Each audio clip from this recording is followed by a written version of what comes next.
عورت کی گھر سے نماز افضل ہے، گھر کے صحن سے بہتر ہے دالان میں، دالان سے بہتر ہے کمرے میں، کمرے سے بہتر ہے اس کوٹھڑی میں، سائڈ میں کوئی، اس لیے کہ عورت اسلام کے نزدیک مستور ہے، مستورات ہم کہتے ہیں، چھپا کر رکھی جانے والی چیز۔ یہ تعلیمات تو ہے، لیکن یہ کہ کوئی پابندی، کوئی اس کی حرمت جو ہے وہ میرے نزدیک ثابت نہیں۔ کہ حضرت موسیٰ علیہ السلام کا آپ کو معلوم ہے کہ کوہ طور پر اللہ تعالیٰ سے ہم کلامی کا شرف حاصل کرتے، گفتگو ہو رہی ہے لیکن اللہ تک نہیں آ رہا، اس کو اپنے اوپر تاریخ کیجیے، یہ صاف سامنے آتے بھی نہیں، صاف چھٹتے بھی نہیں۔ یہ جو صورتحال تھی، اگر کسی کی آواز سن رہے ہیں، کلام سن رہے، سامنے نہیں آ رہا، تو آپ کے دل میں خواہش پیدا ہوگی کہ ذرا سا یہ پردہ بھی اٹھا دیا، مجھے دیدار بھی حاصل ہو۔ لہذا سورہ اعراف میں ہے کئی بار یہ شرف ہم کلامی حاصل ہوا اللہ، تو حضرت موسیٰ علیہ السلام بڑی ہمت سے کام لیا، بڑی جرات کی درخواست کر دی، رب ارنی انظر الیک، یہ جو پردہ بیچ میں حائل کیا ہوا ہے پروردگار، تو میرا شوق دیکھ، میرا اشتیاق دیکھ، تو مجھے ذرا دیدار بھی عطا ہو جائے۔ اس کیا بات کہی گئی، لن ترانی،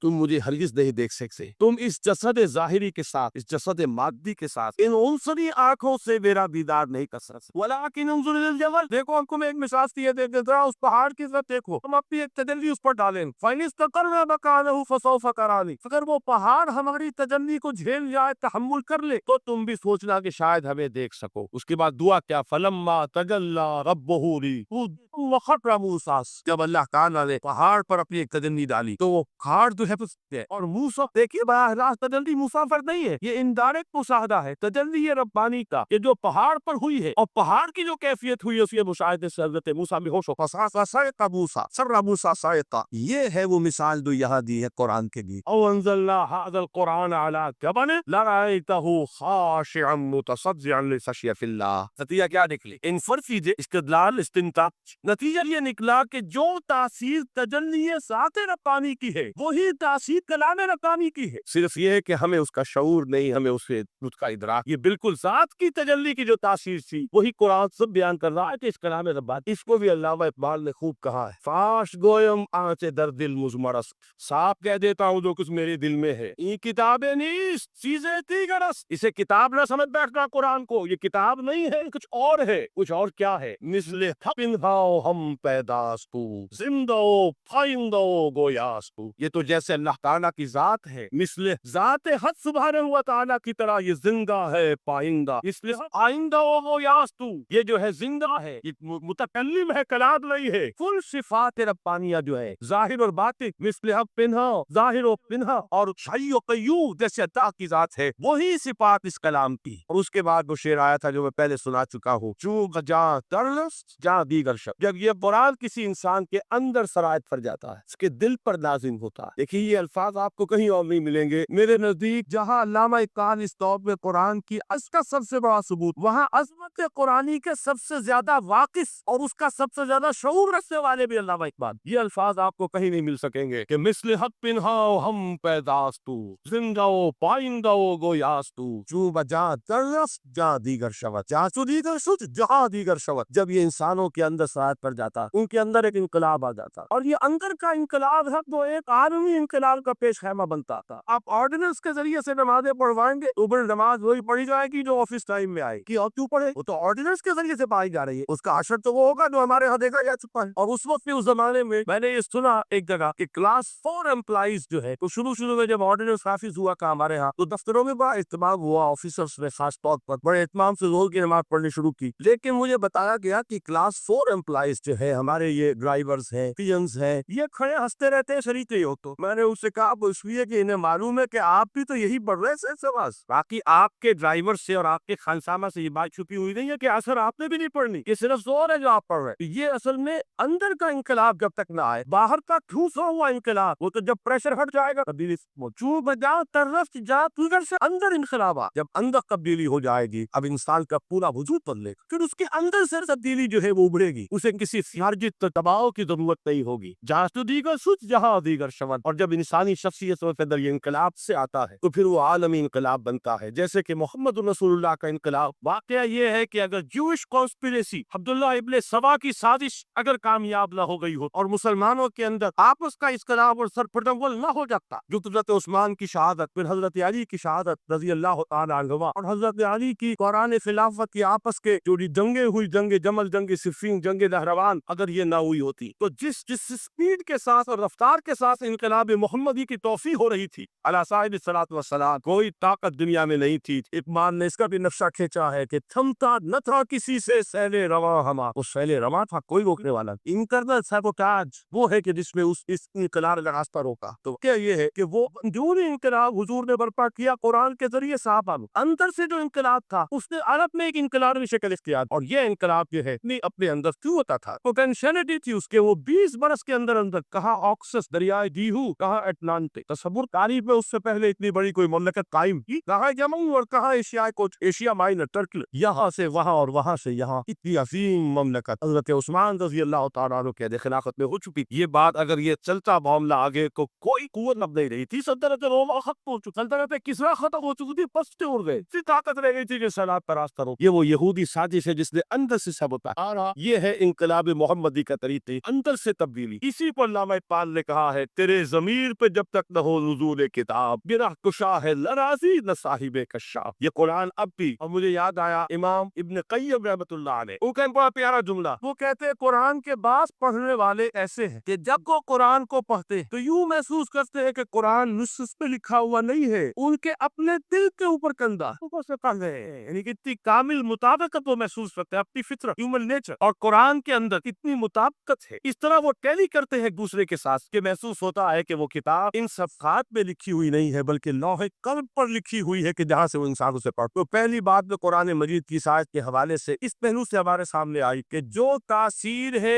ذات ربانی کی تجلی کی، وہی تاثیر ہے اس قرآن مجید کی، بشرطے کہ ہمارے دل جو ہے وہ کچھ اپنے اندر اس استعداد اور صلاحیت پیدا کر۔ دوسرا تقام ہے سورہ یونس کا، کسی کلام کی عصمت کا دوسرا پہلو ہو سکتا ہے اس کی افادیت کے اعتبار، اس سے پیدا کیا ہوگا نوع انسانی کے لیے۔ دیکھیے دو آیات کی عظیم فدانے ہیں عظمت قرآن کے سورہ یونس میں، یا ایھا اے لوگو قد جاءتکم موعظۃ من ربکم وشفاء لما فی الصدور وہدی ورحمۃ للمؤمنین۔ 4 الفاظ نوٹ کر لیا، اے لوگو آ گئی ہے تمہارے پاس وہ چیز تمہارے رب کی طرف سے جو موعظہ، موعظہ کسے کہتے ہیں؟ نصیحت۔ اس بات کو سمجھ لیجیے ترتیب کیا ہے، نصیحت اسے کہتے ہیں۔ یہ یاد دلایا ایک صاحب کہ سورہ رحمان کی ابتدائی آیات کا بیان تو رہ گیا، اور ہاں نہیں میں نے پڑھا کسی اور ترتیب سے تھا، بیان کسی اور ترتیب سے کر رہا ہوں، پڑھنے میں 4 2 اور 1، اور اب جو میں بیان کر رہا ہوں پہلے ایک آیت سورہ حشر کی جو بیان کی، اب 2 آیات ہے سورہ یونس۔ لوگوں تمہارے پاس آ گئی ہے تمہارے رب کی طرف سے موعظت، اور تمہارے سینوں کے اندر جو روگ ہیں ان کے لیے علاج۔ توجہ کیجیے گا، ہم نے قرآن کو کیا سمجھا ہے؟ صرف ایک مقدس کتاب، ایک حصول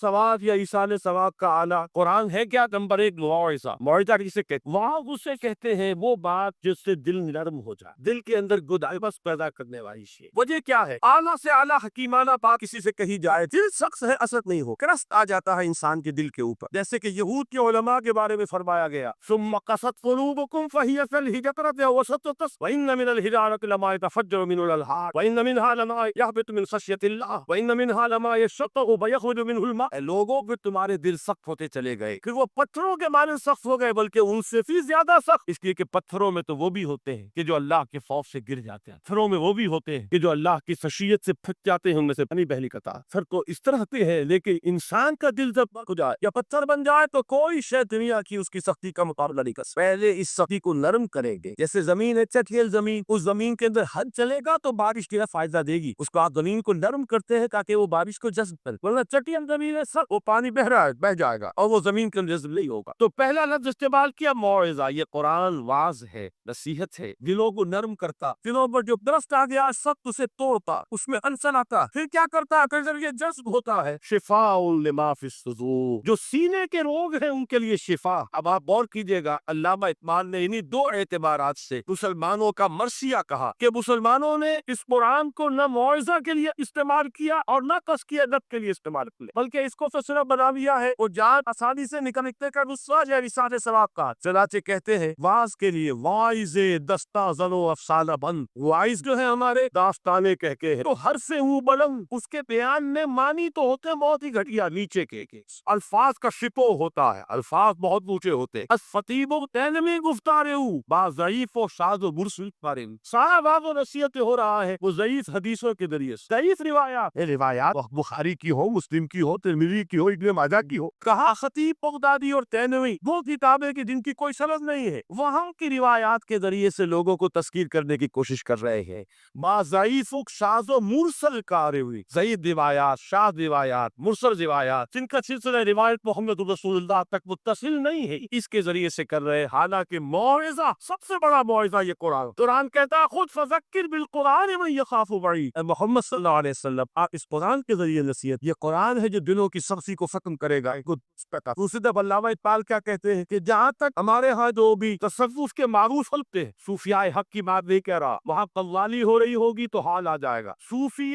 پشمینہ کوش حال مست، شراب نغمہ قوال مست، قوال سے جو کچھ مل رہا ہے، حال آ رہا ہے، مستی آ رہی ہے، کیف سور سن ہو گیا ہے صوفی پشمینہ پوش حال کس، شراب نغمہ قوال، لیکن یہ کہ اس کی محفل میں دردمی سعادت بقرآن محفلش، اس کی محفل میں قرآن کا کہیں گزر نہیں۔ جبکہ محمد رسول اللہ صلی اللہ علیہ وسلم کی بھی ایک محفل ہوتی تھی، محفل سما۔ وہ محفل سما کیا تھی؟ حضور صحابہ سے فرمائش کر کے قرآن سنتے۔ حضرت عبداللہ ابن مسعود رضی اللہ تعالیٰ عنہ کی روایت موجود ہے کہ مجھے ایک مرتبہ حکم دیا حضور نے کہ قرآن سناؤ۔ میں نے عرض کیا حضور آپ کو سناؤں؟ آپ پر تو نازل ہوا۔ حضور نے فرمایا نہیں، مجھے کسی اور سے سن کر کچھ اور لطف حاصل ہوتا۔ امتثال امر میں حضرت عبداللہ ابن مسعود رضی اللہ تعالیٰ عنہ نے سورہ نساء پڑھنی شروع کی۔ ابلیس پر پڑھتے چشم تصور سے دیکھیے کہ حضور بھی تشریف فرما ہے، صحابہ کرام کی محفل ہے، اور صحابہ کیسے بیٹھا کرتے تھے ادب کے ساتھ۔ ایک روایت میں الفاظ آئے ایسے بیٹھتے تھے ساتھ کی تو سامک ہو کرتا، بالکل خاموش، سکون، ساکن و ساکت و سامک، کہ جیسے ان کے سروں پر پرندے بیٹھے۔ شکر اصل میں ایک جذبہ ہے کہ جو کسی کے ساتھ اگر کسی نے خیر کیا ہو، بھلائی کی ہو، احسان کیا ہو، کسی تکلیف سے اس کو بچایا ہو، چھٹکارا دلایا ہو، تو ایک جذبہ پیدا ہوتا ہے انسان کے قلب کی گہرائی سے۔ اب اسے ہم جذبہ تشکر کہیں گے، جذبہ امتنان کہیں گے، یہ قلب کی گہرائی سے ابھرتا ہے اور پھر زبان پر بھی آتا ہے۔ آپ کا شکریہ، میں آپ کا شکریہ ادا کرتا ہوں۔ یہ شکر جو ہے در حقیقت یہ فطرت کی صحت کی علامت۔ اگر فطرت صحیح ہے تو شکر لازمن ہوگا، اور اگر شکر نہیں ہے تو معلوم ہوا کہ فطرت مسخ ہو۔ آپ کے ساتھ کسی نے بھلائی کی اور آپ کے اندر یہ جذبہ بھی پیدا نہیں ہوا۔ یہ تو حیوانات تک کے اندر، آپ کسی پیاسے جانور کے سامنے پانی رکھیے، وہ بکری ہو، کوئی اور ہو، کوئی گائے ہو، کوئی اچھا ہو، ادا ہوا ہے، وہ تو ادھر ادھر دوڑ کر اپنے پیاس پون نہیں کر سکتا۔ بالٹی کپ میں پانی رکھ دیجیے، وہ پی کر پھر وہ آنکھیں اٹھا کر آپ کو دیکھے گا۔ وہ جانور اس کی آنکھوں کے اندر سے آپ کو جذبہ تشکر چھلکتا ہوا رکھ رہا ہے۔ اسی معنی میں ادیب بات یہ ہے،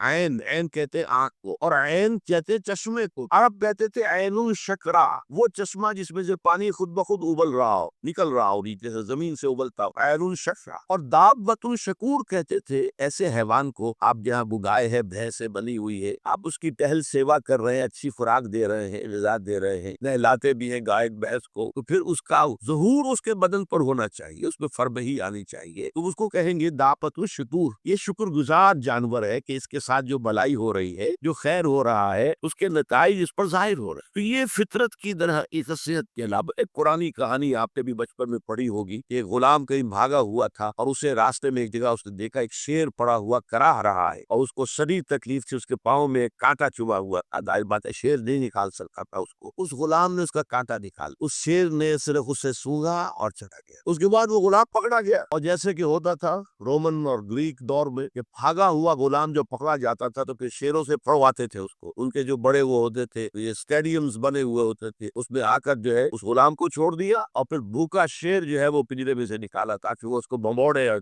ختم کرے۔ تو اس نوجوان کو، اس غلام کو بھی پھینکا گیا۔ اس کے بعد جو شیر کا پنجرا کھولا تو شیر آیا، اس نے سوگا اور اس کو چھوڑ کر علیحدہ بیٹھ گئے۔ لوگ حیران، معلوم ہے یہ وہی شیر تھا کہ جس کے پاؤں سے کانٹا نکالا تھا اس غلام نے، جبکہ وہ بھاگا پھر رہا تھا، چھپتا پھر رہا تھا جنگلوں پر۔ یہ شے سمجھ لیجئے کہ شکر جو ہے در حقیقت یہ فطرت کی صحت کی علامت۔ یہاں تک فرمایا حضور نے من لم یشکر الناس لا یشکر اللہ۔ یہ شکر ایسی شے ہے جو انسانوں کا شکر گزار نہیں ہے، وہ کبھی اللہ کا شکر گزار بھی نہیں ہو سکتا۔ فطرت مسخ ہو چکی ہے، کسی نے آپ کے ساتھ بھلائی کی اور آپ کے اندر سے وہ جذبہ تشکر ابھرا ہی نہیں، معلوم فطرت کے سوتے خشک ہو چکے۔ وہ کنواں جس کے اندر لانے والے پانی کے سوتے خشک ہو چکے، پانی کہاں رہے گا، اس تو خالی کنواں ہے۔ تمہاری بھی فطرت جو ہے خالی ہو چکی ہے، اور تمہارے اندر وہ جو جذبہ تشکر موجود نہیں ہے، تو گویا کہ فطرت کے سودے خشک ہو۔ اب اصل بات کیا ہے، اس فطرت کے بعد اصل منعم کو پہچان۔ اب دیکھیے اس کو بھی ذرا غور سے سنیے میری بات کو۔ بچپن میں ہر بچہ یہ سمجھتا ہے کہ میرے حفاظت کرنے والے، میری ضروریات پوری کرنے والے، میری تکلیف پر تڑپ اٹھنے والے میرے والدین ہیں۔ اس سے آگے کا اسے بھی پتہ نہیں ہے، احساس نہیں ہے، لہذا جذبہ شکر جو ہے وہ والدین کی ذات کے ساتھ منتقل ہوتا ہے۔ اس سے ذرا آگے بڑا معلوم نہیں میرا کنبہ ہے، میرے چچا ہیں، میرے ماموں ہیں، میرے فنا ہیں، میرے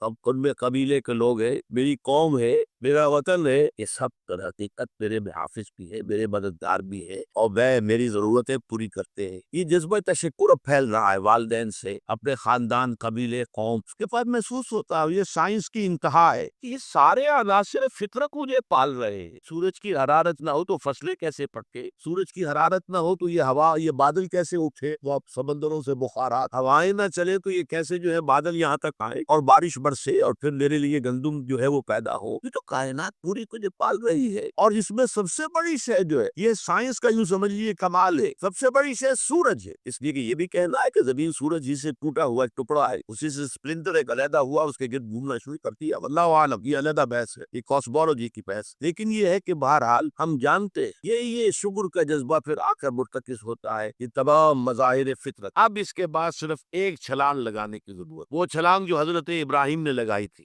سورہ انعام میں ذکر ہے، انہوں نے ایک تارے کو دیکھا جو کہا اچھا شاید یہ میرا رب ہے، جب وہ ڈوب گیا، غروب ہو گیا، تو نہیں میں تو غروب ہونے والے کو رب نہیں مان سکتا۔ پھر چاند کو دیکھا، وہ بڑا روشن تھا، بہت بڑا تھا، یہ رب ہے، جب وہ بھی ڈوب گیا، کہا نہیں اگر میرے رب نے مجھے ہدایت کر دی۔ پھر دیکھا سورج کو،